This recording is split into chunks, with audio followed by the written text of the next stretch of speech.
So in addition to evaluating security, you also need to evaluate performance. But keep in mind, you want to make sure that the evaluations you're doing are together.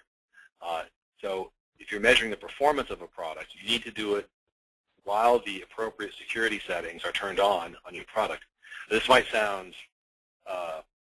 like a basic statement, but we've seen a number of data sheets describing products that have massive throughput on the performance side and great security. But those two things have been measured independently, and that's not real world. And the reason this is important is that you want to make sure that as you turn the security on that you need, that you're not reducing that device's ability to do deep packet inspection on the content that's passing over the wire. So you need to watch out for some misleading information there. And this slide, it might be a bit confusing, but what it shows here are the different figures for the products we tested, the performance that we measured with. It was real-world performance, so it was a unique traffic mix, and if anyone's interested, we can. That's in our methodology, which is freely available. So the default configuration, the default security configuration, and then with the device tuned, and then we compared that to what the vendor had on their data sheet for that product, and we're showing the differences here between the claimed performance and what we were able to achieve. And in some cases, you have vendors that are only achieving 50% of their claimed value. But in a couple of cases, they're actually performing well over that. So it's by testing, you could figure out that you can actually save money by buying a product that's spec'd for lower throughput, but actually achieves twice the claim. And the reason that this is important is because if you put a product in, you think it's inspecting a gig of traffic, and you're passing 800 meg, and it's only inspecting 600 with the security policy you have turned on. That means you're passing 200 meg of uninspected traffic, which could be hiding attacks that would not be you'd not be detecting or alerted on. So it's really important to test. If you can't test yourself, reach out and get help, whether it's from a lab like NSS or your vendor or other independent third parties. It's important that you validate the claims before you start on a deployment.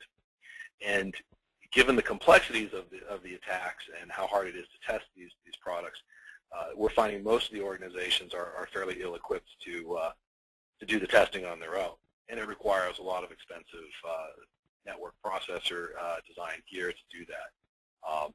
Gartner's made recommendations that IT organizations leverage external resources for security product testing. It's a new area that they're covering. We fully agree with them. And as you're looking for help, look around for methodologies and try to understand what they're specifying and what it means to your organization and how you can tailor that.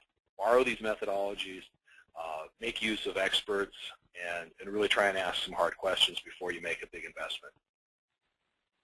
And you also want to understand the independence and the relationships between the expert that you're pulling in and who's actually doing the test.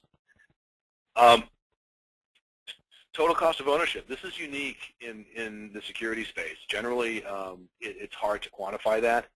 We set out last year to really try and put some financial numbers around this for the C-level suite guys. And we felt it was important to look at the number of hours it took to install a product and do the upkeep and maintenance, applying patches, and separately measuring also the tuning. When new signatures are released, how much time does an expert have to spend in deciding which signature to turn on? Do I have to turn them on individually? Is there a bucket? Is there that I can flip a switch? Are there recommendations I can generally trust? Do I have a sense of the risk level of various signatures? What's my comfort level in turning something on and risking a false positive? And you can see here, product A required significantly more effort than product B to upkeep. What we do then is we extend that over 3 years. So we include the purchase price, maintenance cost per year, and then the 3 years of TCO for upkeep and maintenance. And you get a much larger number than just the original purchase price, which is good because at least now you know. You can calculate that into your budget planning. But the two products really achieve the same throughput, and so you want to be able to compare apples to apples. And so what we've done at NSS is to normalize the data in terms of cost per protected megabit per second. I know that's a mouthful, but essentially what we do is we normalize the throughput and adjust the protection level for that, so that we get a product that's got a very high throughput and a high protection rate is going to have a fairly cost-effective metric. A product that's got a lower protection rate will have a higher cost per megabit, and that's a good way of looking at these numbers from different perspectives to compare equitably between the different vendors' products. Because again, you don't want to overbuy or underbuy security solutions.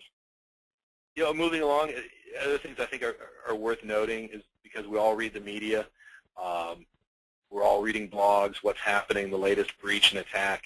Don't confuse blogs and research findings with product excellence. They're related in the sense that the researchers and the product development teams work for the same company, but finding an attack doesn't necessarily mean that a vendor can deliver the protection against an attack. And I'll point to the example of the Google Aurora incident, which was disclosed June 20th of this year, CVE 2010-0249. We did a test of some products 2 months later and found very poor protection against that highly publicized attack afterwards. But just about every vendor was able to get their word out via blogs and news items. So again, it says you gotta test.